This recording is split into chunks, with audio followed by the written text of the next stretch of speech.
Good morning, everybody. Welcome back to the channel. Well, as promised, welcome to the Sunday service. Hopefully, everything will have gone without a hitch yesterday, and the Saturday chit chat review should have dropped at 8 o'clock yesterday morning with a bit of luck. So hopefully you've had a chance to have a look at that at some point yesterday and left me some questions and stuff, because what I've got to do after I've recorded this one is to record another episode to drop next Saturday, which will be next Saturday's chit chat review, and then obviously from that week I'll have to do 2 episodes on a Sunday, one for the actual day and one for the following Saturday. Oh God, this really does sound confusing. Just take it from me, this is what I've got to do if I'm going to make this weekend thing work. But hopefully, as I say, the first Saturday chit chat review proper should have dropped yesterday around about 8 o'clock. So yeah, fingers crossed. I don't know, because this is actually Friday morning that I'm recording this on. I do seriously need to get ahead of myself just a little bit, so I thought if I record this now and schedule this one to drop at 8 o'clock Sunday morning, fingers crossed, all I'll have to do is one episode on Sunday to schedule to drop the week after the Saturday, and then it'll be 2 episodes that I'll record on the Sunday. Oh God, even I don't understand it. just take it from me, this is how I've got to do it. So as I say, welcome to today's Sunday service. It's going to be a bit of a continuation of yesterday, because I did run out of time on mostly on last week's comments. So I'll start with Gareth. You asked who here knows of Andy Sidaris. I think you put a post on with what looked like quite an obscure sort of spy action adventure. I think it was called Seven. And I was really curious. I loved the poster art, so I thought I do need to take a look at this one. Now, I've never heard of Andy Sidaris, and I don't think anybody else had within the group, so you were completely on your own on that one. But I've had a quick look. I've not sort of intensely researched him, but I've had a quick look on the net and just found a couple of bits that might interest you. He started live directing episodes of, let me see, Kojak, The Gemini Man, which I can just barely remember, and the Hardy Boys Nancy Drew mysteries. This would have been in the 70s. I do remember all of those. So he started off with television, and then he moved into these, let's see, what you would class as action adventure flicks. They had titles like Fit to Kill and Savage Beach. And they featured Playboy Playmates and Penthouse Pets. Now then, obviously, if you're going to be featuring Penthouse Pets and Playboy Playmates in your movie, you're not looking for A1 acting ability. I'm guessing not, anyway. So I think I've got a rough idea of what these movies are going to be like. But I've managed to get hold of quite a few of them, actually, and I will be taking a look just to see whether they are exactly what I think they're going to be. I mean, in these movies, let me get this right, it was common for an actor or actress who played a villain and was killed off in one film to appear in a subsequent film as a hero. That was apparently nothing unusual. But get this one, it was also common for the same role to be recast with an actor of a completely different race or ethnicity, as was the case with recurring villain Kane, who first appeared as a Japanese-American man played by Pat Morita, better known to me and you as Mr. Miyagi in The Karate Kid, only to later become a white German British man played by Jeffrey Moore. How the fuck did that work? So obviously continuity does not run rife in the films of Andy Sidaris, but just looking at the poster art for the movies that he's done has made me want to just take a look at them and see whether they are, as I say, what I think they're going to be. So I will be taking a look at them at some point, and I'll let you know what I think. Gareth, I gather you've seen most of these, so you could probably clue us up on what they're actually like. Are they good, or are they bad, or are they whatever? So let us know on that one. So Jason, you put a post on about The Flash, the movie. This is one I really want to see. I'm not a great fan, as you know, of sort of superhero movies, but I'm really intrigued by this one. You put you absolutely loved it. I'd love to tell you more, but don't want to ruin it for you. The wife also loved it. P.S. Watch to the end of the credits. Oh, it's one of those, is it, where you get sort of a post-credit sequence sort of halfway through or right at the end, to basically keep you glued to your seat until literally the end. I'm going to take it that this is a really good movie, because if you enjoyed it, as far as I'm concerned, that's a good enough recommendation. You put that you'd never actually seen a single episode of the Flash TV series, so I'm guessing this movie may have catered for us that haven't, and make a decent movie that wasn't really about the Flash. Don't get that. I'll probably understand that a lot better when I've actually watched the movie, but I've heard a lot about it, mostly from podcasts that I listened to probably a few weeks ago when it was first sort of theatrically released. And it did get mixed reviews, but I will say that most of the reviews were very positive for this one. I do know that the scandals surrounding Ezra Miller, is it him that plays the Flash? I knew nothing about this. I actually asked somebody at work, what's this thing with Ezra, what's his name, who plays the Flash? What's he actually done? And she did explain it, but I can't remember what she said.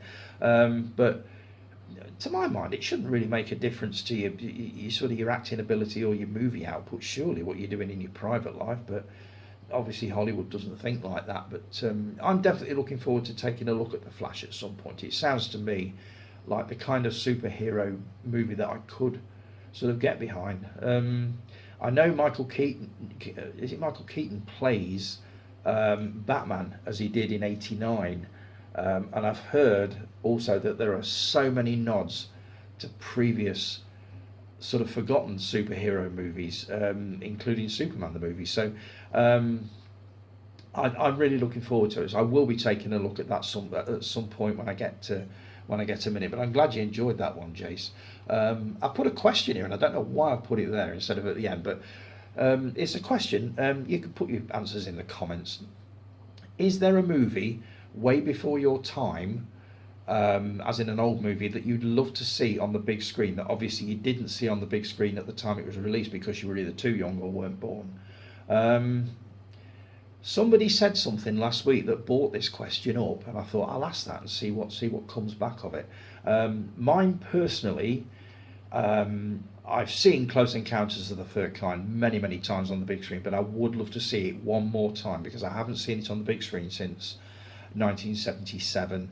I'll give you another really obvious one. I was too young to see Saturday Night Fever when it came out in 1977. I was only just 15 at the time, so I missed out on seeing that, so I would love to see that. But if I had to pick a movie that I've seen on TV and on DVD and Blu-ray but never actually seen on the big screen, I would probably pick something like Hitchcock's Psycho. I remember my dad telling me he was in the Navy before I was born, and they used to have special screenings of movies on board ship for those that didn't want to go ashore. And one of these screenings was Hitchcock's Psycho, which was new at the time. Nobody knew anything about it, and apparently it shocked all these hardcore sailors to the core. A lot of them walking out. He says, I've never seen anything like it. I've never seen a reaction like that to a film. But he said at the time it was really daring stuff, and it was. I read, and I don't know how true this is, I need to read up on this. It obviously had problems with the censors, but one of the biggest problems that it had was the sight of the toilet in the motel room. I didn't know this. You were not allowed, way back in 1960, to show a toilet on the screen at all, for any reason. And Hitchcock's Psycho was the first movie to show a toilet. There was nobody sitting on it at the time, obviously, but it was, as I say, it was daring stuff. And my dad said when it came on TV, he didn't so much make me watch it, but he did say, you need to watch this. If you like horror films, you would absolutely love this. And I watched it, and the shower scene is obviously, it takes your breath away, and it did the first time you see it. But yeah, I would have to say, if I had to pick a movie that I've not seen on the big screen that was way before my time. I would say Psycho, maybe The Birds as well. That would have been quite a shocker at the time. So what are yours? Drop your answers in the comments below. That'll give me something else to talk about next week. Loving my favourite movies thread this week. Absolutely loving it. Jack Nicholson. I've decided to go for some of his what I would class as lesser known, smaller movies rather than the ones that we all know. Obviously, The Shining is complete genius thanks to him. It's just a brilliant movie. I also loved the movie As Good As It Gets, which was just superb. One I want to see is Five Easy Pieces. I keep hearing how good that one is. That's one of his early ones. But let's see. I put One Flew Over the Cuckoo's Nest. Jason, you said, I recently watched this for the first time in about 20 years and it bored the shit out of me. I turned it off and got rid. I can't say I'm surprised by that, actually. I don't remember it being a very kind of fast-paced movie. I thought it was excellent. The last time I saw this, and I'm going back many years, is when I rented it on VHS, and it was probably from Percy Adcock's. I seem to remember being in there and seeing this one, and this was when it was out on Thorn EMI sort of video, when same sort of label that released The Burning, Tattoo, that kind of thing. So that was the last time I saw it. So you must be going back 40 years. So I do need to grab a Blu-ray copy of this at some point and have another look. But it's certainly not impressed you. Mark, you said you'd never seen it. That doesn't surprise me. It's not one of those. It's not a well-known movie to what I would class as the younger set, unless you're going backwards in sort of Nicholson's sort of filmography. You probably wouldn't have heard of it, so that's probably why you've not seen it. But it's a hell of a movie, Mark, if you get a chance to take a look. As I say, I was tempted to do The Shining. I've not done Fridays yet, but I might just relent and do The Shining, or I might do Five Easy Pieces as one that I would love to see, but that I know I will enjoy. I'm not sure whether that's allowed. Is that within the rules? Will I get a yellow card for that one? I don't know, but definitely, if you've not seen One Flew Over the Cuckoo's Nest, it is highly recommended. Just scrolling up. Now then, coming soon, Jace. My God, you are an absolute genius. I never thought of this. Coming soon, Jace's top 100 TV shows of all time. And you've got to narrow 263 down to 100 before September the 1st. Good luck with that one. I can't wait for this. So a week before, I'll do some honourable mentions. Then I'll do 100 days of my top 100 plus maybe a few more TV programmes of all time. I'm looking forward to this, and I'm looking forward to joining in with this one, definitely. I can guarantee you a few things. One, you'll be like, what the fuck? I live for what the fuck moments, so looking forward to that. Two, you have forgotten about 10 of them. Oh, we shall see. That sounds like a challenge. Three, you'll put 5 on your watch list. I think it'll be more than 5 for me anyway. 4, some will bring back good old memories from yesteryear. I think a lot of them will. I love old TV. 5, there will be no Doctor Who. What? No Doctor Who? Jesus Christ, how can you do a top 100 TV programmes and not have Doctor Who in there? You don't like it, do you? You don't like sci-fi though, do you? So I kind of get that. You put, I've actually gone through an A to Z of programmes dating as far back as the first TV show. What was that? I'd be curious to know what that one was. Right up until last week. It also gives us something to talk about as we count down to Christmas. And Christmas, bleeding hell. Do you know what? It's only 4 months away? I can't believe where this year's gone. And it gives this group a bit of a boost too, as it seems to get forgotten about. You're on about the channel, aren't you? Retro TV Zone. It does tend to get neglected a little bit. The same as Retro Music Zone. Music Zone. That tends to get neglected a bit. I mean, I started all 3 of them, and I meant to sort of concentrate on all 3 equally, but it's not quite worked out that way. So yeah, it will definitely give TV Zone a boost, definitely. Oh, hang on, we've got another one here. My top 100 artists is planned for next September for the music one. So that's going to get some love as well, is it? Nice one. Some of the programmes we may not even comment on, and some may involve a good discussion, but at least it keeps totting up Tony Harris's notifications. It does indeed, and God knows I need as many as I can get at the moment, just to get myself ahead of this this weekend caper. So yeah, the more notifications and comments and challenges and Christ knows what all that you can put on, the better. So, Guy, your comment: take the bloody cellophane off and get it watched. What was he talking about? Let me put my drink down. He was talking about this. It's out of the cellophane, Guy. It's out. I watched this a couple of days ago. Now let me just read the back of it, because for those of you that have never actually seen this, and I'm crap at doing synopsis, so I'll just read it off here. Director Alan Parker from acclaimed director Alan Parker comes the award-winning film that took the world by storm. Jimmy Rabbit knows he's the world's greatest band manager. Now he just needs a band. Auditioning everyone he can find, Jimmy gathers 10 of the most talented, least experienced musicians from the rough streets of working class Dublin, with a plan to launch the greatest Irish soul band in the world. And some of these quotes: it's a joyful mixture of great characters, super dialogue and wonderful music. Foul-mouthed, fast-talking and very funny. A great soundtrack from Soul Paradise, one of the greatest films of the last 50 years. Ladies and gentlemen, please put your working class hands together for the Saviours of Soul, The Commitment. Now then, I absolutely love this, and it's another of those movies that I can't believe it's taken me over 30 years. I didn't realise it was that old.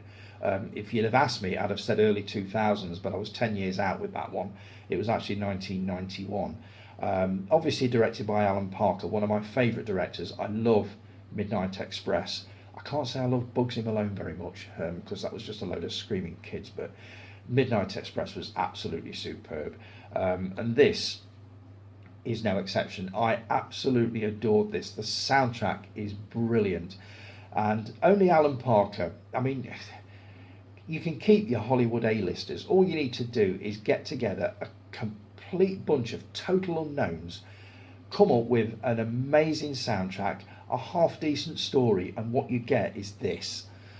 So yeah, I don't regret watching this for a minute, and this is definitely not going in the bin it or keep it section, and if it did, it will be a definite keep it. Really enjoyed it, a lot more than I thought I would. I got sort of 15 minutes into it and I thought, oh god, this is going to be a long haul, and then it got better, and the final half hour, the final gig, is just amazing, and the ending is completely unexpected. I didn't see that coming.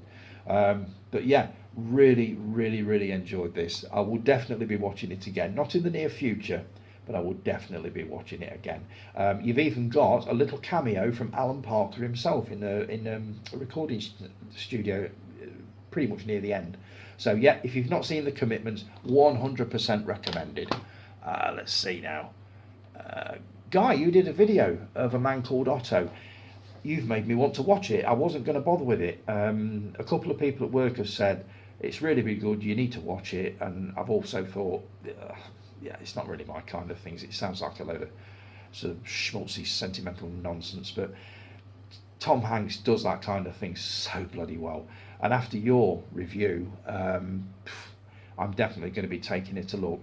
It's another one that's a long haul. It's 2 hours and 20 minutes, but it's on Sky, so I will be taking a look at that. Mark, you said great film. Me and the wife sat down to watch it thinking it was a comedy, having watched the trailer. She was bloody crying by the end of it. I've heard it's a bit sad towards the end. Jason, you put great movie, definitely not shite. That's a relief. Oh god, so yes, I will be taking a look at that. Absolutely. So thanks for doing that video, Guy. As I've said before, all of you, keep the videos coming, because I love them. I don't feel quite so on my own up here when everybody else is doing it. I watched a movie the other night that I got to say I've never heard of. It's an early Spielberg film. It came between Duel and Jaws. I think he made Jaws the year after this. It's called The Sugarland Express. I can only class this as one of the best road movies I've ever seen. If you enjoyed movies like The Blues Brothers, Smokey and the Bandit, Convoy, hit The Sugarland Express. I don't think you'll regret it. It stars Goldie Hawn and a guy whose name I can't remember. who play petty criminals. They're both in jail. Goldie Hawn gets out and busts her husband out of jail, and they go cross country to get their son, their baby son, who is living with foster parents. And basically they've got a sort of a convoy of hundreds, and I mean hundreds, of police cars following them right the way across America, pretty much. Nobody does road movies quite the way the Americans do. They've got the most gorgeous roads to do it on, for starters. Brilliant scenery. It was just a really, really good story, a completely unexpected success for me. I really, really enjoyed it. It's called the Sugarland Express. It was made in 1974. As I say, he did Jaws the year after. You can't see much of the influence of, let's just say, I would not have guessed that it had done a movie like that after this one. But yeah, if you get the chance to watch it, I would definitely recommend it. As I say, it's worth a watch. So there we go. Now then, what else have I got here?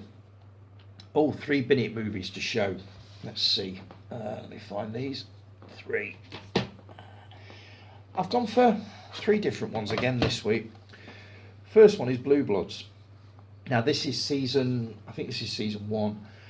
I bought this on somebody's recommendation. I can't remember who. I watched about half a dozen episodes, and it just didn't work for me. I believe it's still going now. It's on season, is it 10, 11, 12, 13, something like that. So watching any more of these, I don't think I'm going to get round to it. I've got so many other things to watch. I can't be bothered with things that don't work for me pretty much straight away. Whether it would work now, I'm going back a few years since I'd watched sort of the first half a dozen episodes, but that one's out the door. Next one, a British classic from the 70s, Tarka the Otter. I've never watched it, but for some reason I found the Blu-ray copy of this amongst my Blu-rays the other night. Didn't even realise I got it. Now, Network used to do sales probably 2-3 times a year, and I used to go pretty mad. I used to spend £100-200 stocking up on Blu-rays and sort of rare old TV series, and this was one of them. And obviously a few years later I invested in the Blu-ray, forgetting that I'd actually got this on DVD, so that will be going. I've never seen it, but I gather it's in the vein of the Bellstone Fox, that kind of thing. They did a lot of these sort of things in the 70s, sort of family movies. So last one is The Screaming Skull and the Giant Leeches. This is another of those sci-fi double bills from the 50s. I have watched this before and I did really enjoy both of them, but the prints on either of these is not brilliant. But what I liked about this, it's called a driving classic because halfway through, before the second movie starts, you've got classic American driving commercials for refreshments and all that sort of thing, which I really enjoyed. I thought that was a really nice touch. And if they ever do sort of British double bills on DVD or Blu-ray over here, they could do a lot worse than follow that, because I thought that was really charming. I remember watching the first one, seeing the adverts and going straight into the second one. So it is really good, but I have seen them, and as I say, the print is not brilliant on these, so they've not been remastered or anything like that. So that one's down the road. Get rid of those. I've also, let me find this now, I've also found 3 more movies that I bought completely blind, knowing nothing about them, and I haven't had a chance to watch them yet. So, first one is this one, Trumbo. Stars Bryan Cranston. In 1947, Dalton Trumbo was Hollywood's top screenwriter until he was blacklisted for his political beliefs. Trumbo recounts how Dalton used words and wit to expose the injustice under the blacklist, which entangled everyone from gossip columnist Hedda Hopper to John Wayne and Kirk Douglas.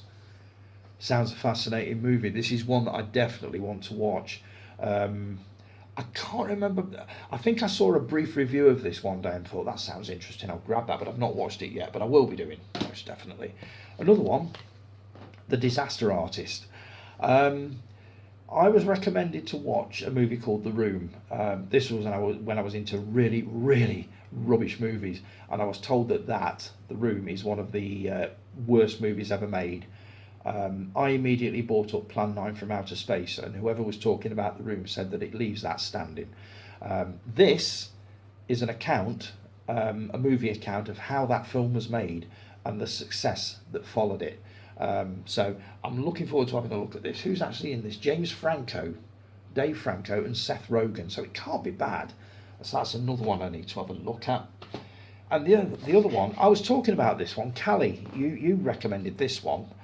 You did a video all about it probably a couple of months ago, and I was really intrigued by it. And I haven't had a chance to watch it yet, but Clive Barker's Nightbreed. What have we got here? From the mind of Clive Barker, the macabre visionary responsible for Hellraiser and Candyman, comes Nightbreed, a nightmare-induced fantasy set in a world like nothing you've ever experienced before, one which will leave you questioning who the real monsters are. How can you resist a description like that? I will be taking a look at that. I loved Hellraiser, but I've not seen this one yet. But due to your recommendation, Callie, I went and got that on Blu-ray, so I will be taking a look at that. Shows I grew up with.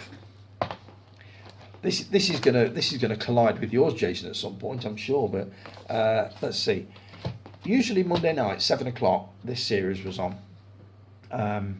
It's very, very similar to something we had in the 70s called In Search Of, which was hosted by Leonard Nimoy, Mr. Spock, from Star Trek. And it's this one, Arthur C. Clarke's Mysterious World. Every single week, he went in search of cryptid monsters. What have we got here?